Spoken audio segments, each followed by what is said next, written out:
Hey everybody, welcome back to Northernlion. Please abiding advise to get Afterbirth Plus.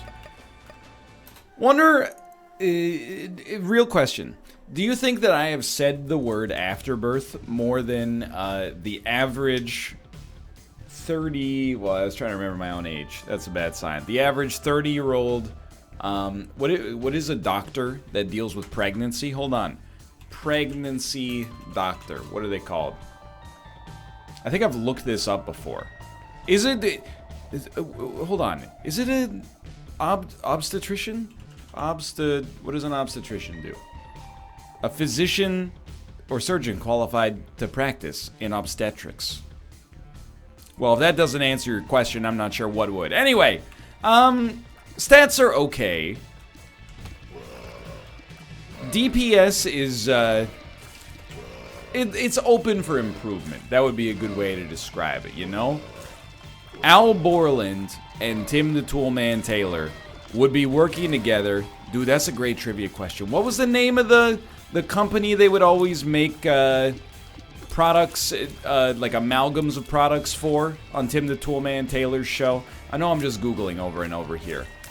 You know, they'd always be like, it's the Kensworth 65-423, you know? Hold on. Home Improvement Brand. Home Improvement TV show. Was it Binford? Tool Company. Give it a second. Binford, dude! Okay, I mean, it's obviously not actually like a real good trivia question, but that's the kind of thing probably won't show up on, you know, Jeopardy, but it could show up at your bar's local trivia night or something like that, so don't at me as far as I'm concerned. Okay, cool, good damage. We got super lucky. Cricket's body is a pretty good get, especially with decent damage. It does give us a Tears upgrade, but it's not a particularly strong Tears upgrade. We got a cool run here, actually, with Credit Card plus Coupon as well. Like, the credit card, it makes everything free. The coupon makes one thing free. We could probably, I mean, obviously Deal with the Devil is a viable technique there. What do we get? Candle? Dude, the cat's in the candle and the silver spoon, if you know what I mean. I think I'm actually going to credit card right now. More options is an amazingly good get. And then I think we're going to do this. Then check this out, brother. You're going to love this. You pop this down.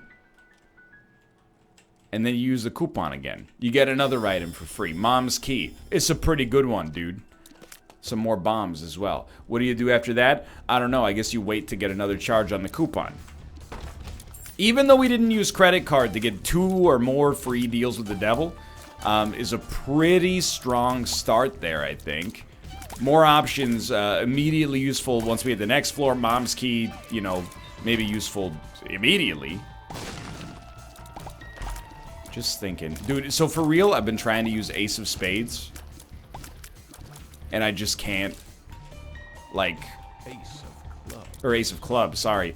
And I just can't find the opportunity until there. I guess I was able to turn the empty chest into an extra bomb, which is nice. But every time I wanted to use it, I just opened a room full of bombs. It was like some kind of cruel joke. Anyway. What was I talking about? I don't remember. It's Sunday. I've had a big bulk of Isaac episodes recorded today. On the Sunday show, if you're not watching, dude, I mean, we can always welcome more people into the Sunday stream community. You know, it's where I play the bulk of my narrative-driven stuff. You know, there's like 150 hours a year dedicated to narrative stuff. Narrative games, usually. Now, not always is it going to be narrative games. I mean, there were a couple of months back in 2017 where he played the crap load of PUBG on Sundays. But PUBG took over the world temporarily, okay? It was like Beanie Babies. Don't shoot the messenger. I've been playing Resident Evil 2 Remastered, Remake, whatever you want to call it. It's very good.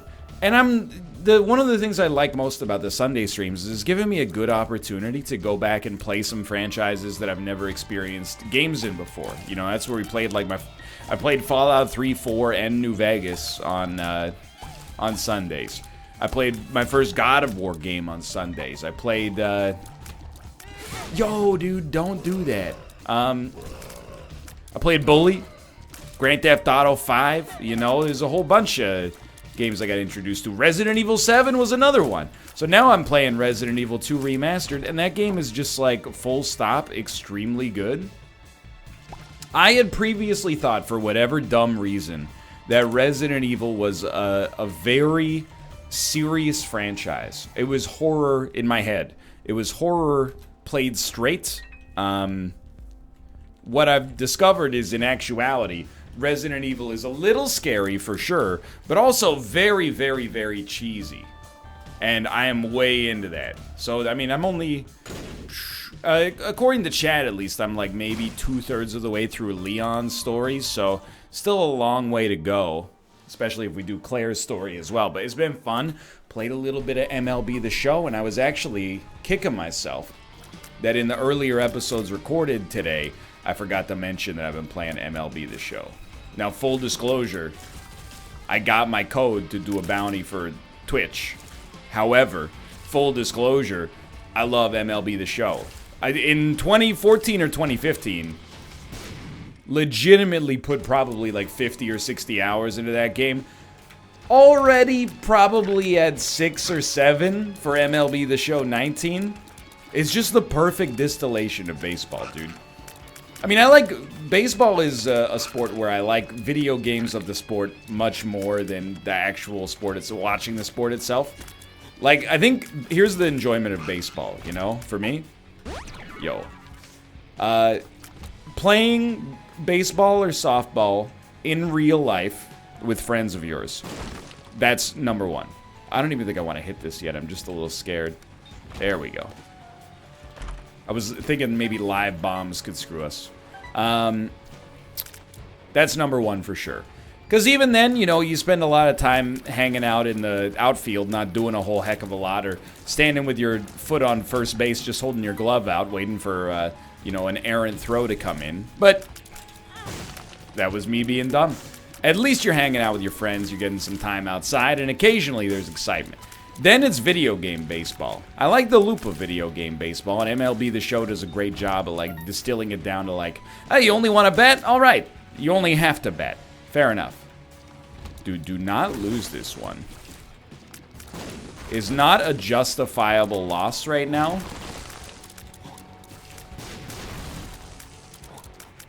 Just get him, dude. Please. Every time these guys don't die, you're giving them a chance to telefrag you. I beg you, dude. I beg you. And then at the bottom, for me personally, is watching real baseball, which is, it's just long, you know? I don't mean to be rude to people who actually enjoy the sport, and there's nothing more than, you know, I get the insults. Let me put it that way, because as someone who's a hockey fan, Liz, I just don't get it, dude. The dang old rules are so complicated. There's like 3 rules.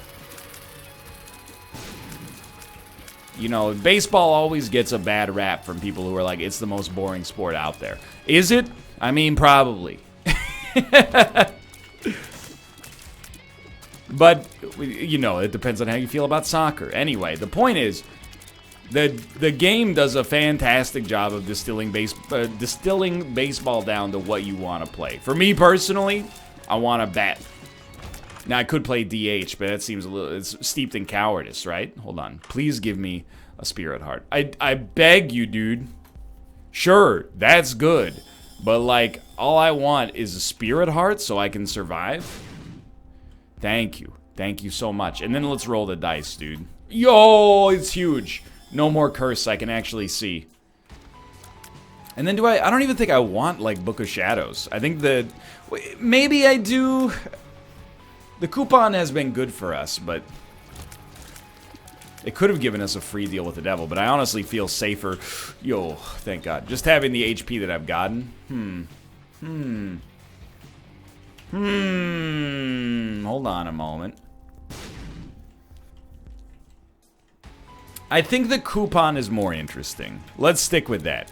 Who knows, maybe we'll somehow get a battery charge back right here. Anyway, I know people are skeptical about sports games, and I understand why to some extent. But it's basically just an RPG, except instead of clicking on, you know, Cloud Strife, Attack, Tifa, do the slot machine limit break. Literally, you're just like, is that pitch in the zone? Press the square button. Oh, you hit a dinger. On stream, I hit 3 home runs in 3 games. I felt like a stud, dude. Embarrassingly enough. So I'm so happy we were able to get Succubus. The run is still not beautiful, but it's getting there. Sorry, I'm hydrating here. I've been talking a lot today. Trying to take better care of my voice, as I've noted a couple of times in the past, you know? There's a few hot spots on a weekly basis where my voice is definitely at risk of being run a little bit raw. Sunday is one, because I don't work on Saturday. Oftentimes on Sunday, the temptation is like, you know, I'm like anti-burned out. So my brain is like, hey, let's record a lot of videos in addition to the stream today. It's bad because then on Monday my voice is all screwed up, and on Tuesday it could be screwed up as well. But then, like a horse, I should say. Tuesday is like the peak day, because if I record before starting Team Unity Tuesday streams, it's like, that's a lot of talking. And it's also a lot of going, Dan! And, you know, that also inhibits your vocal cords. So I'm trying to take, it, whenever possible, at least a more relaxed tone. I think I'm willing to spend on Guppy's Hairball there. Because we have Dark Bum, we could probably afford Guppy's Hairball. This is a good setup so far. Defensively, at least. So I'm just trying, you know, we're here for a long time, and also a good time. Nobody ever asked, Chilliwack about that, you know? The song is, we're here for a good time, not a long time. You know, it's an okay song if you're a 50-year-old Canadian dude who wants to put on a jean jacket in seasonably warm spring weather and slam a couple of Laker ices down on the patio, but why didn't anybody ever shout from the audience, why not both, dude? ¿Por qué no los dos? Can't you be here for a good time and a long time? Most of the time I hear about people not being here for a long time, it's in circumstances where their life would probably not be described as a good time. You know, they get into a freak accident or, you know, a dependency issue or something like that. What are you gonna do? You're here for a good time, not a long time. I don't know. Sometimes a long time is a good time. You know, you don't want to be on a, you know, a movie is not better because it's longer. Yeah, but you know what is most of the time? A massage, for example. That's about it. I can't really think about it. You know, maybe a roller coaster, I suppose. If you're into roller coasters, I doubt it's a common complaint. You get off a roller coaster and go, that was just... I mean, we waited in line for 3 hours, but man, that ride was way too long. You know, you want the maximum amount of thrills. Chills and spills. I will open it, because it could be Guppy's head. We've actually, I mean, I think we could use a good Guppy run. It's been a while. Yo, what was that sweet drum fill? It's like Keith Moon is here, in the flesh.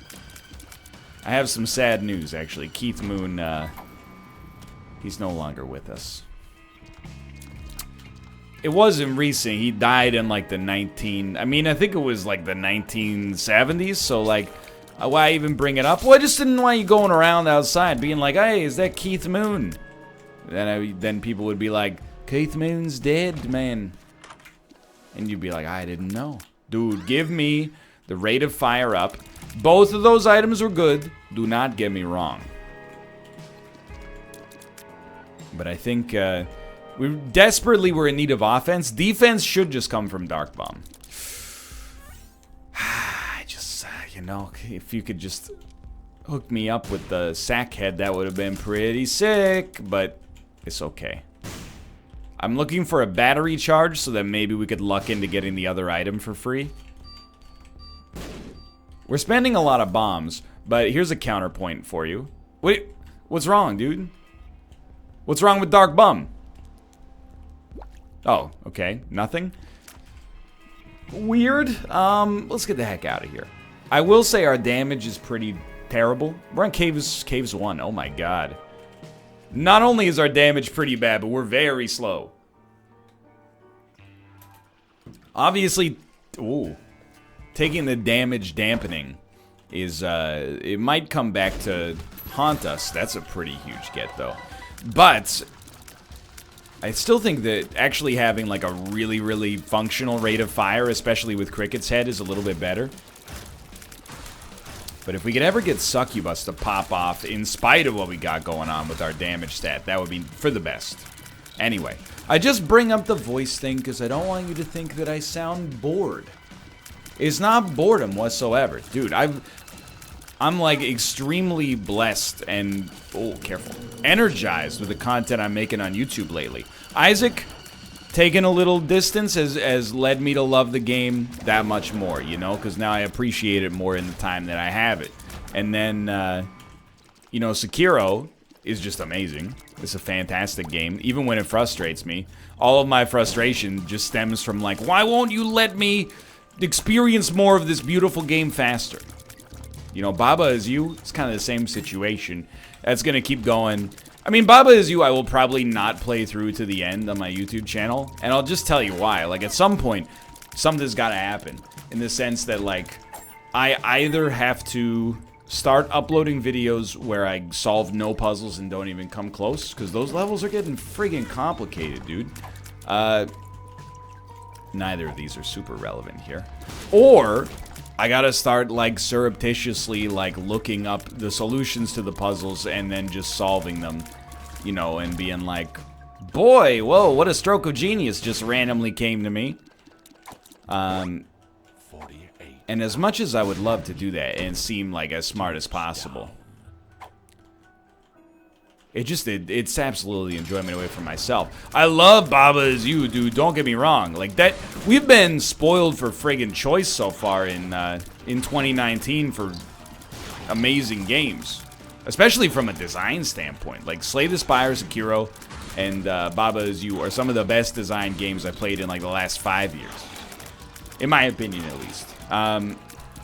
And yeah, I don't know. Everyone is probably going to have one game in there that they're going to laugh at and be like, why'd you throw that one in there? But I feel like everybody's choice is going to be different. So some people are going to be like, it's just anime Dark Souls. And some people are going to be like, it's just Dominion mixed with Isaac. And some people are going to be like, it's just programming, dude.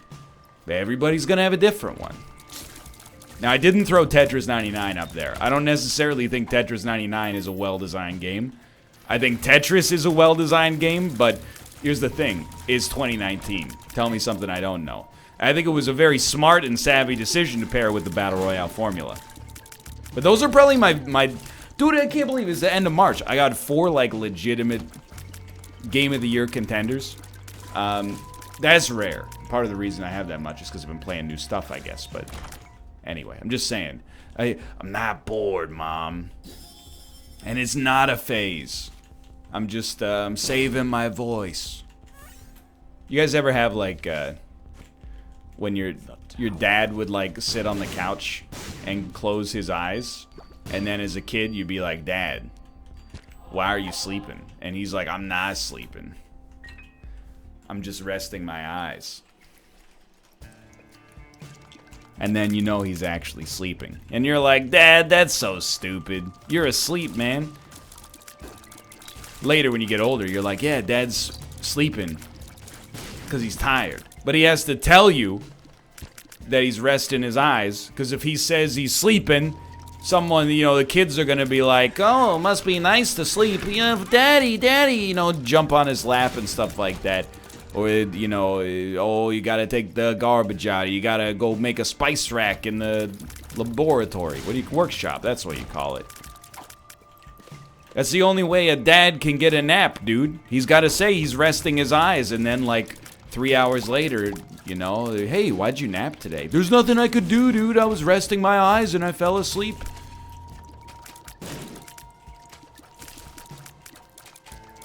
It's plausible deniability. At first, I thought it was dads deluding themselves, and I've come to realize it's just dads trying to, you know, take a guilt-free nap in this workaday world.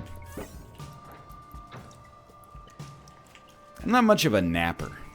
I know I brought it up before. There was one circumstance in my life where I napped regularly. I had a a very easy semester in university, my final semester.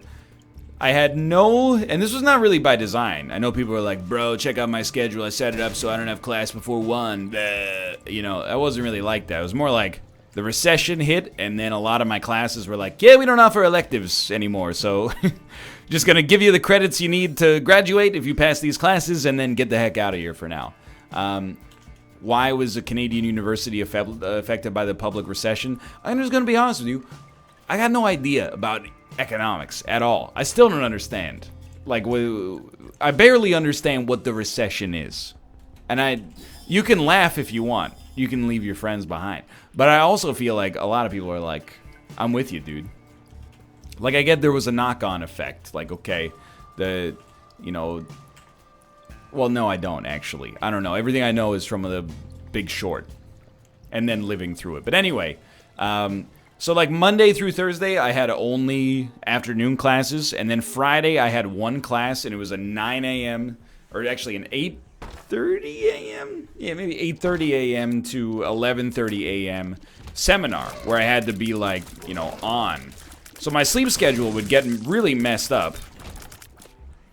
And I'm not one of those people that can like fall asleep on a dime. I'm a creature of habit in a big way. Like if my sleep routine gets disrupted by like 90 minutes, I will not get a good night's sleep that night. Now, I keep it in, you know, like, stuck into a good schedule, because then, you know, I just go, okay, I'm not going to get much sleep tonight, and then I maintain my schedule moving onwards from that. But anyway, the long and the short of it is, it was more sensible, in my head at least, for me to stay up all Thursday night, go to class, having not slept on Friday morning.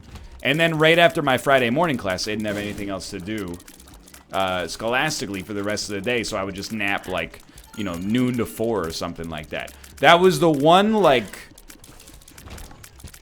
12-week period, I guess, of my life where I napped regularly. Now I don't nap. You know, I woke up at 7 yesterday because the cats woke me up. I just couldn't get back to sleep.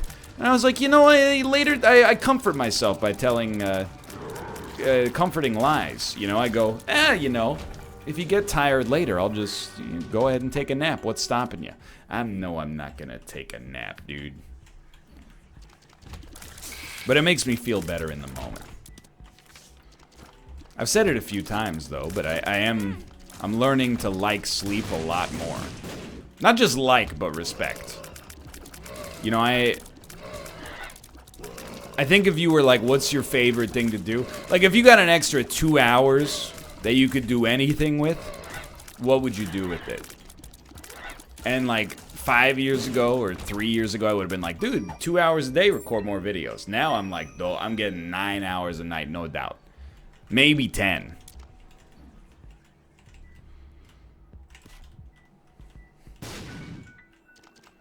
Not that I have a problem with sleep. Anyway, you get the idea, okay? It's a whole thing. It's restorative. So I'm happy with where we're at in the channel right now. I'm liking the games that are playing. I'm energized. Gonna play some more Sekiro after this.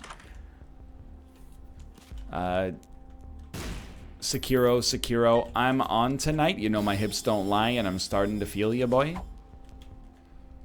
I was alive when that song was popular. Were you? It was 2005. You'd have to... Yeah, I don't think I have much of a 14-year-old audience, to be honest. Any 14-year-old audience I have is definitely part of the wrong generation crowd. Tell me if I'm right, 9th graders. You know, all my friends watch Markiplier.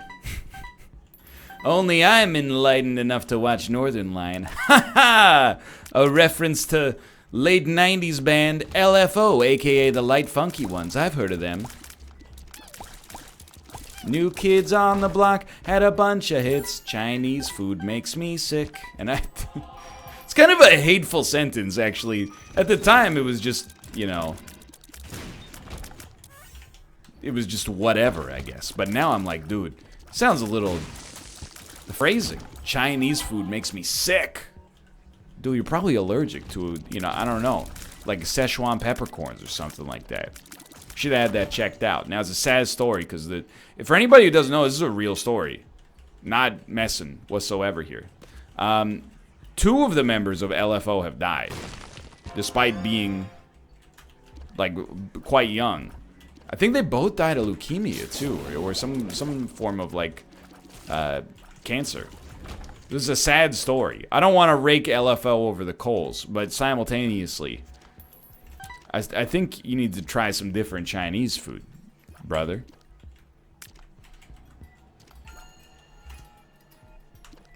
But I, too, think it's fly when girls stop by for the summer.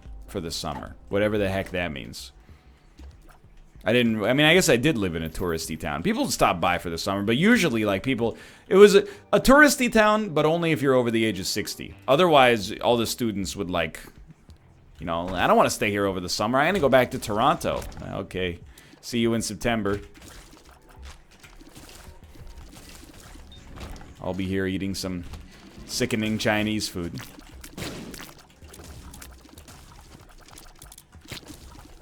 You know what? At the end of the day, they were right, though. New Kids on the Block did have a bunch of hits. Can I name 2 of them? You know, they were a little bit before my time. Thank you very much.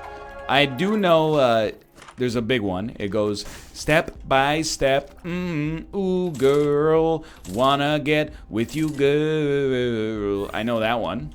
Does that answer your friggin' question? You try to police my enjoyment of New Kids on the Block? There's gotta be, dude. Hang Tough, is that one? New Kids on the Block songs. Hangin' Tough. Yeah, I know that.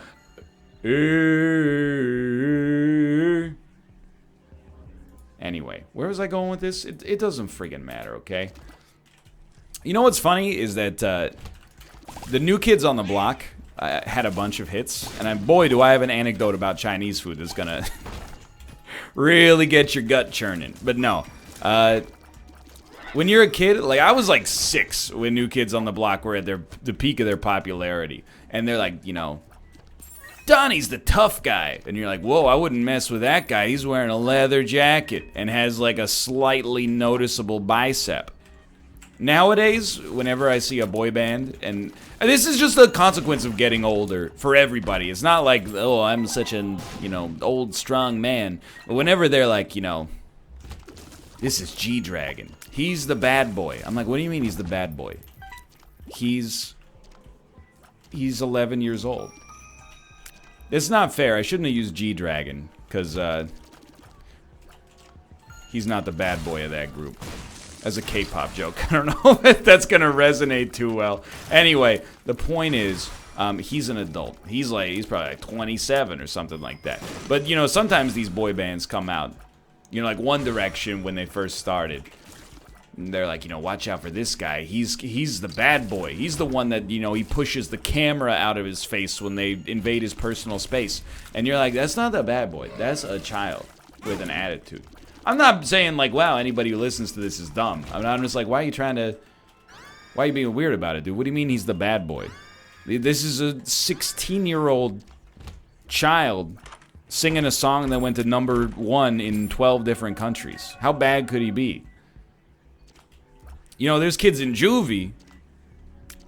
They're bad boys. You know, they'll steal your car or something like that. This guy, he's just kind of like a little surly, but also is the corporate branded image of like a, kind of like a punk teenager. I don't respect authority, but also I do sing the high part on, you don't know you're beautiful. No bad boy is singing that, you know? Like there's a bad boy is, like Kevin and AJ were kind of like the bad boys of the Backstreet Boys. Wow, you never know what Kevin and AJ are gonna do, dude. Look, they got their ears pierced. They're loose cannons. Well, you know what they do? 4 nights a week, they're in major North American cities going, you are, you are, you are, you are. And then he sings the, don't wanna hear it. Actually, that might be Brian. I don't know who sings that part. Anyway. There can't be a bad boy in a boy band. Prove it, I guess is what I'm trying to say. Go get a felony charge. This is one of those times I'm happy I have no influence. A YouTuber told me to get a... Only do it if you're famous, then you'll get off, is what I'm trying to say. If you're just a regular person, it's not gonna go well for you. You have to be in a boy band. You have to know Justin Timberlake, okay? But then if that happens, who knows? A couple of celebrities have, like, run people over in their cars. Matthew Broderick, dude. Gotten away with it. I don't know, gotten away with it is kind of a strong word. Because you never know. Like, I know that I've always heard, whenever Matthew Broderick gets brought up, especially on the internet, there's always somebody who's like, yeah, but he did kill that dude in his car. But then, like, I don't know. I could kill somebody in my car tomorrow. I haven't read the details of the case. I don't know, maybe he was, like, trashed, right? Which is obviously extremely bad. But, hold on. Will that door stay open? I don't even think I want void, but I was just keeping my options open. But, like, you know, no matter how well you drive, there is always the possibility for an accident. That's why they're called accidents.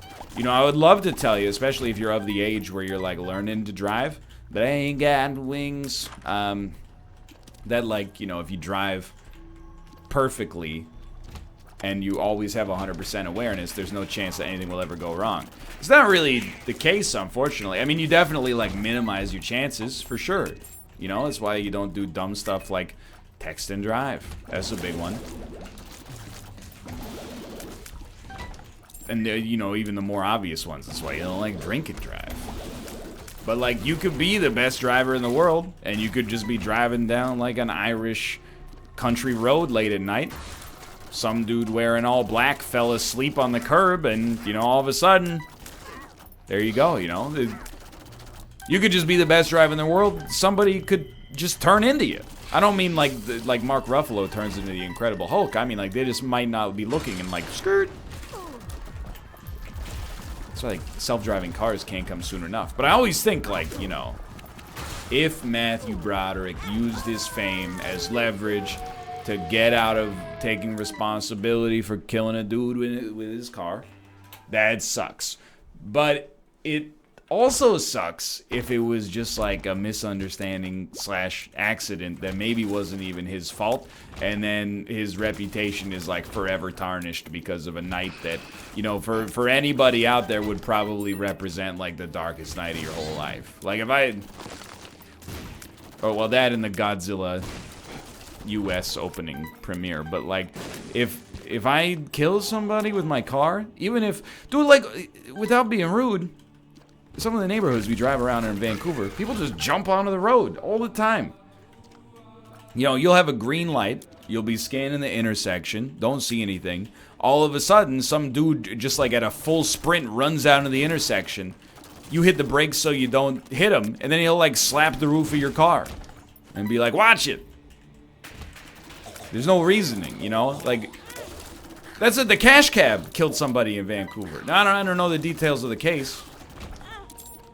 But I'm telling you, maybe you shouldn't be doing the trivia stuff while also driving around. But, like, it wasn't on air. It was after the show had finished filming for the day, and they were just driving it back to the studio or whatever. But, like, I'm just saying, it could happen here. Like, I pay attention 100% when I drive every single time.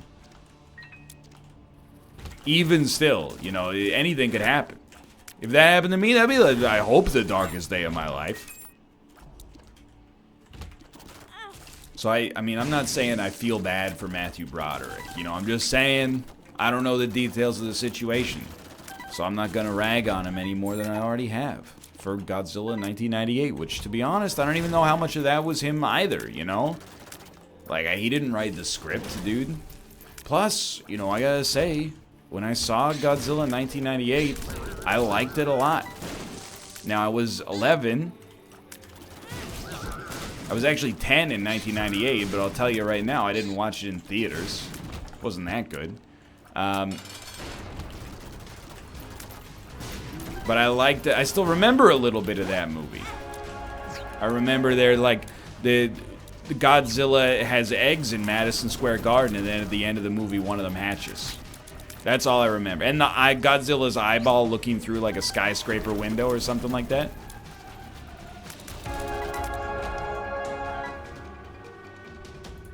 Who played the female lead in Godzilla 1998?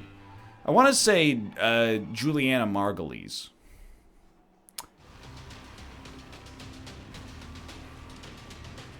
There is no female actress in this whole movie. Matthew Broderick. Okay. Jean Reno, of course. Ah, there you go. Maria Pitillo. Most notably known for playing Audrey Timmons in Godzilla, a role for which she garnered a Golden Raspberry Award. Wow. So basically, like, just killed her career, huh? That sucks. Here's her career, okay? Early career, the 1990s. Godzilla, 1998. Godzilla 2, a movie that was never made, 1999. Late career. Yikes. Yeah, it seems like she hasn't worked in TV or movies since like 2008. That's rough, dude. I'm not even being facetious. That sucks. I guess there are career-ending movies. Quite frankly, I'm surprised Michael C. Hall has continued to act. Not after Dexter. Like, he's not in charge of the weird twists and turns that show took as it went on. But Michael C. Hall, I will always remember that Michael A.L. Fox saw the 2009 film Gamer in theaters and was like, Michael C. Hall's performance could be described as career-ending. And then when I finally saw it myself, I was like, you know what? He's absolutely correct. Just an extremely bizarre theatric turn. Anyway, where was I getting at? Godzilla 1998. Let him go, dude. It's been 21 years, okay? The 2014 Godzilla was pretty good. Maybe a little slow, but you know, it's a thing. Slow is not I guess, a genuine criticism of a movie, is it? Because if you don't like what a movie's doing, it's slow. If you do like what it's doing, it's perfectly paced. Deliberately paced, you know? It's all subjective, I suppose. I mean, literally, but like, that's show business.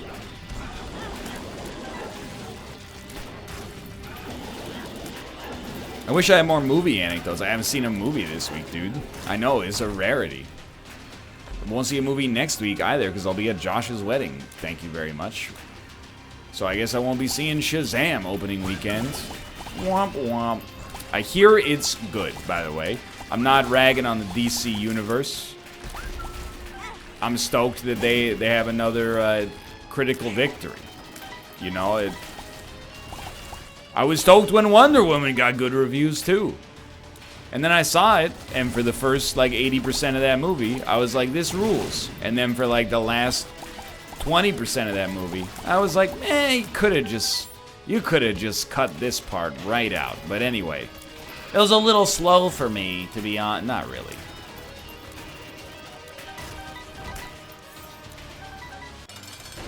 Sad enough. We are going to win. This was a weird run. It wasn't bad by any stretch. And the coupon credit card combo really let us get a lot of leverage. But still, like, offensively, not really where we want it to be. Life goes on. Good run. For now, thanks for watching. I hope you guys have enjoyed it. If you did, click the like button. Obviously, great deal. Of course, subscribe if you want to see more in the future. For now, thanks for watching, and I'll see you next time. See ya!